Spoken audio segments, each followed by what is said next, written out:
All right, folks, working on the BMW E30 today. Changing the brakes. So take a look at this. These are according to the guy I bought it for at the time, brand new brakes and calipers and discs. Here you go. Garaged its whole life. Brand new calipers, brand new discs, brand new brake pads.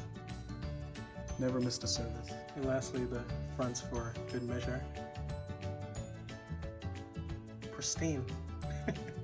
So today I'll be putting actual brand new rotors on all around, new pads and the brake wear sensor. I'm not sure if it'll work at this point, the wear sensor I mean, but we shall find out. As far as replacement parts, I'm using just standard parts I got from O'Reilly's.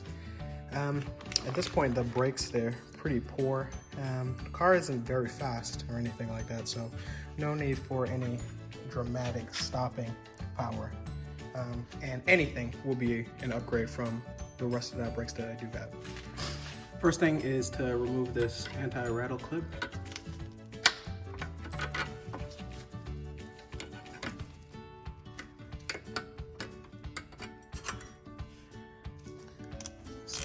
$7mm hex behind the calipers. Sometimes it'll have a little dust shield behind it here, like this. In my case, there was only one, but you'll remove that. You'll remove both of these. Okay. After those two are removed, that's when you would remove the wear sensor if it was on the wheel. Now, there are two wear sensors on this car. One wear sensor is on the right rear, and the other is on the front driver's side of the car.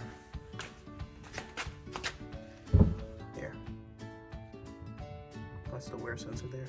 So you'd remove that after the caliper is off. Now, after both are off, this is where the caliper could come off, and the brake pads themselves will probably come out, excuse me. There they go. Now it does have a lot of meat on it actually, so I could see how someone could, I suppose, say that they were new brakes, but we're gonna replace them anyway. Right after the calipers are off, you can use a zip tie to keep it up. We don't want them hanging from the brake lines. Next up is removing this right here. It's a 5mm hex.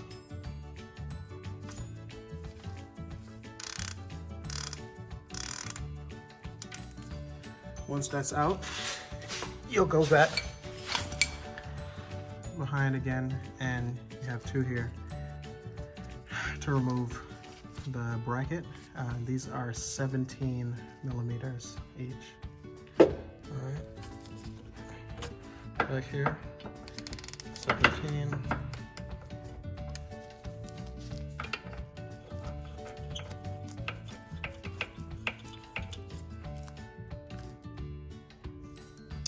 It typically doesn't matter which one you'll go with first.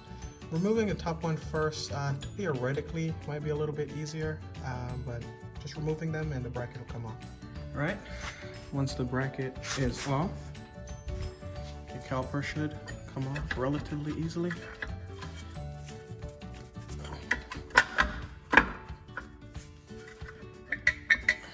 Relative being the operative word.